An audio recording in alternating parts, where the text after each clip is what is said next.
आज हम एक ऐसी खबर पर बात कर रहे हैं जिसने न सिर्फ महाराष्ट्र बल्कि पूरे देश की राजनीति को हिलाकर रख दिया है। ये खबर है बारामती के पास हुए एक विमान हादसे की, जिसमें उप मुख्यमंत्री अजीत पवार का निधन हो गया। तो चलिए सबसे पहले ये देखते हैं कि ये दिल दहला देने वाली खबर आखिर सामने आई कैसे। हादसे की जो पहली तस्वीरें हमारे जहन में बनती हैं वो चश्मदीदों के इन शब्दों से बनती हैं। सोचिए, जो लोग वहां मौजूद थे उन्होंने अपनी आंखों के सामने आसमान में एक आग का गोला देखा जो तेजी से जमीन की तरफ आ रहा था। ये एक ऐसा मंजर था जिसने हर किसी को अंदर तक दहला दिया। और फिर कुछ ही देर में न्यूज एजेंसी पीटीआई की तरफ से वो खबर आई जिसने इस मंजर को एक खौफनाक हकीकत में बदल दिया। कन्फर्म हो गया कि इस विमान हादसे में महाराष्ट्र के उप मुख्यमंत्री अजीत पवार नहीं रहे। ये खबर महाराष्ट्र से लेकर दिल्ली तक सियासी गलियारों में एक झटके की तरह लगी। और ये त्रासदी और भी बड़ी इसलिए है क्योंकि इसमें सिर्फ अजीत पवार नहीं बल्कि विमान में मौजूद सभी 5 लोगों की जान चली गई। 5 जिंदगियां जो एक पल में खत्म हो गई।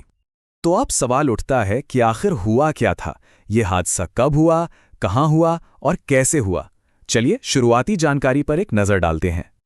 तो हुआ ये कि सुबह का वक्त था, करीब 8:45 बजे। अजीत पवार एक प्राइवेट चार्टर प्लेन लियरजेट 45 में सवार थे और ये प्लेन बारामती के पास सह्याद्री की पहाड़ियों में क्रैश हो गया। वो अपने गढ़ बारामती में एक चुनावी जनसभा के लिए ही जा रहे थे।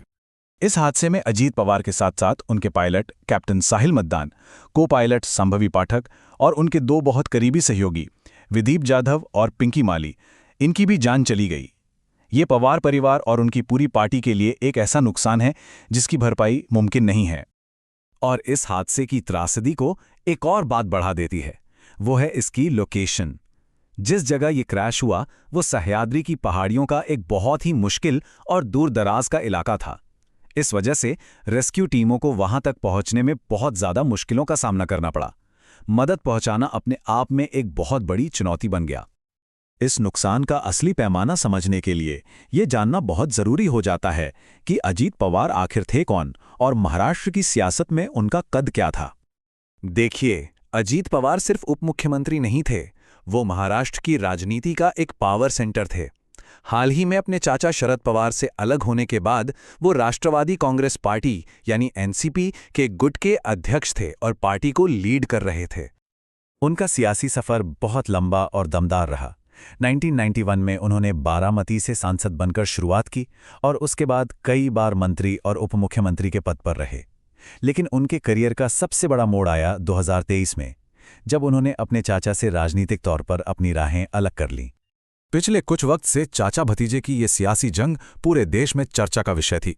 अजीत पवार ने न सिर्फ अपने गुरु अपने चाचा से बगावत की बल्कि पार्टी और उसका चुनाव चिन्ह घड़ी भी अपने नाम कर लिया। यह उनकी सियासी पकड़ और उनकी महत्वाकांक्षा को दिखाता है। जाहिर है उनके जाने से महाराष्ट्र की राजनीति में एक बहुत बड़ा खालीपन आ गया है। जैसे ये खबर सामने आई, पूरे राजनीतिक जगत में पार्टी लाइन से हटकर शोक की लहर दौड़ गई। चलिए देखते हैं कि इस पर क्या रिएक्शन आए। केंद्रीय मंत्री नितिन गडकरी ने उन्हें श्रद्धांजलि देते हुए कहा कि वो बहुत मेहनती, एक बेहतरीन एडमिनिस्ट्रेटर थे और उनके पास विकास का एक विजन था। उन्होंने ये भी कहा कि अजीत पवार का जाना एक बहुत बड़ा नुकसान है। वहीं महाराष्ट्र के पूर्व मुख्यमंत्री अशोक चव्हाण ने उन्हें एक टावरिंग पर्सनालिटी यानी एक विराट व्यक्तित्व बताया। उन्होंने पवार के फैसले लेने की हिम्मत को याद किया और कहा कि वो मुश्किल से मुश्किल और चैलेंजिंग फैसले लेने से कभी पीछे नहीं हटते थे। और रिएक्शन सिर्फ महाराष्ट्र तक सीमित नहीं थे, राष्ट्रीय स्तर पर भी फौरन प्रतिक्रिया आई।